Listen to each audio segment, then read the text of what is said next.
So let's talk about something kind of weird with The Walking Dead Dead City Season 2. The premiere set up a cool storyline between Maggie and Negan, which is always intense considering their history. But there's this one huge thing that just doesn't add up. Rick Grimes. Yeah, that Rick.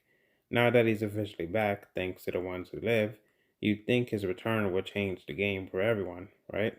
Especially Alexandria and its whole network. But somehow, that's not reflected at all in what's happening over in Dead City, and it leaves a big old plot hole hanging there. So, just to recap, Rick's back, and not in some vague, mysterious way.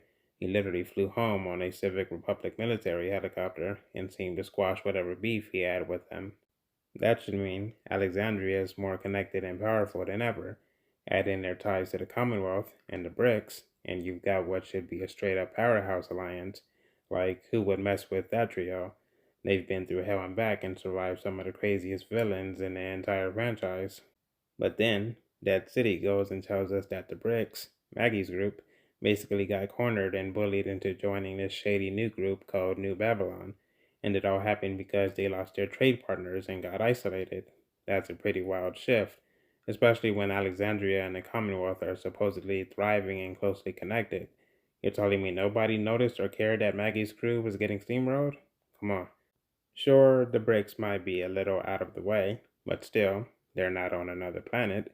They're part of the same alliance. If Alexandria, the Commonwealth, and maybe even Oceanside are all working together, it's hard to believe they'd just let some authoritarian group like New Babylon muscle in and take over without stepping in, especially now that Rick's back in the picture. We're talking about the same Rick who took down the governor and Negan. You're telling me he'd just chill while Maggie's people are being oppressed? Not buying it. Even if New Babylon is kind of a force, let's not act like they're invincible. From what we've seen, they don't have huge numbers, and their soldiers seem more about intimidation and strategy. The Commonwealth has 50,000 people. That's not a group you push around. Add in Alexandria's fighters and whatever's left of Oceanside, and you've got a massive army that could flatten New Babylon if they really wanted to. And if Rick can still call in favors from the CRM, game over. And don't forget, people being forced to join New Babylon's army probably don't even want to be there. If Rick or Maggie showed up and said, hey, you don't have to do this, half of them would probably drop their weapons on the spot. So, if this war actually happened, it wouldn't even be close. It'd be over before it really started. That's why it feels off that no one's doing anything, unless something else is going on behind the scenes. Maybe Alexandria and the Commonwealth have their own problems right now. Maybe a new big bad showed up in their area and they're busy trying to stay alive. Or maybe the CRM pulled another shady move and everything went sideways. Could they have betrayed Rick? Gone full villain again? We don't know yet. It's also possible that these communities aren't even there anymore. Maybe they got hit with something major and had to abandon their homes. That would explain why no help came for the bricks. But until we get some real answers, it's all just guesses. And honestly, I'm not holding my breath for Dead City Season 2 to fill in the gaps. That's kind of the problem with the Walking Dead universe right now. All the spin offs are doing their own thing, which is fine until it starts feeling like none of them are aware of each other. The ones who live had Rick and Michonne doing big time stuff, but it barely mentioned any other characters. Darrow show teased some Rick connections too, but then swerved away from it. And Dead City feels like it's happening in its own little world. Like, why is nobody name dropping each other? Why does Maggie never mention trying to reach out to Alexandria? Why doesn't Darrow say anything about Negan? And don't even get me started on how the ones who live brought back Gabriel just for a quick flashback, but didn't even bother to nod at Darrow or Negan existing. It's like they're all in different timelines. It's a shame, because if these shows actually work together, the whole universe would feel way more alive. Right now, it's like we're watching three different shows pretending they're part of the same story, but refusing to talk to each other. It makes everything more confusing and takes away from what could have been a really epic, interconnected narrative. Maggie and Negan have a super complicated dynamic, and it's great watching that unfold, but even the best character work can't hide the fact that the world around them feels oddly empty. Like, where is everybody? And now that Dead City has introduced New Babylon as the main threat, it's even weirder. They're not exactly the most terrifying group we've seen.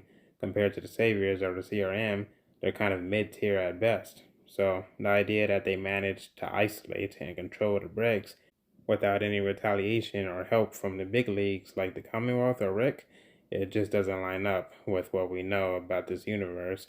It's almost like the writers are stalling, like they want to keep all these cool spin off characters apart so they don't have to commit to one unified story yet.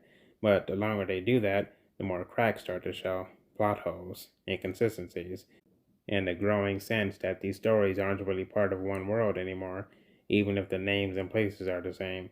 So, unless future episodes give us a solid explanation, like a new threat, a CRM betrayal, or some massive event that threw everything into chaos, that city is going to keep feeling a little off.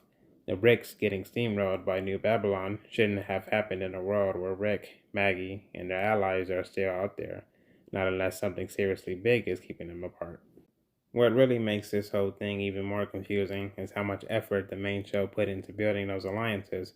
Back in the later seasons of The Walking Dead, all the tension was about uniting the communities Alexandria, Hilltop, Oceanside, the Kingdom, and later the Commonwealth. That was the whole point. Survive together, not apart. So now that everything's split and isolated again, it's like all that progress got erased for the sake of spin off convenience. It kind of makes you wonder if the writers are just picking and choosing what's canon based on what fits the current plot instead of staying consistent. It also feels like there's a huge missed opportunity here. Imagine how much cooler Dead City would be if the tension wasn't just about Maggie and Negan versus New Babylon, but also the mystery of why nobody's come to help.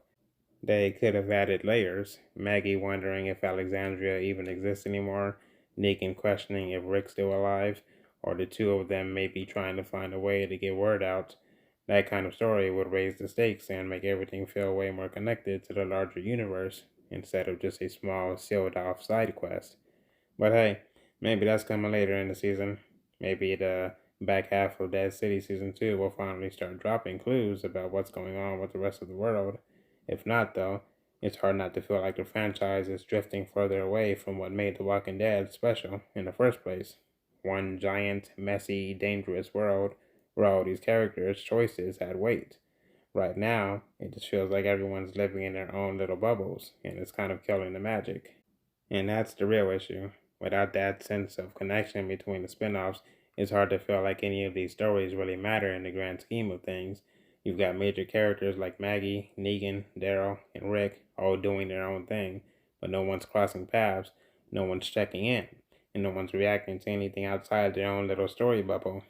It makes the whole universe feel smaller, not bigger, and that's a shame for a franchise that used to thrive on how intertwined everyone's survival really was. But anyway, y'all, I'll see you in the next one.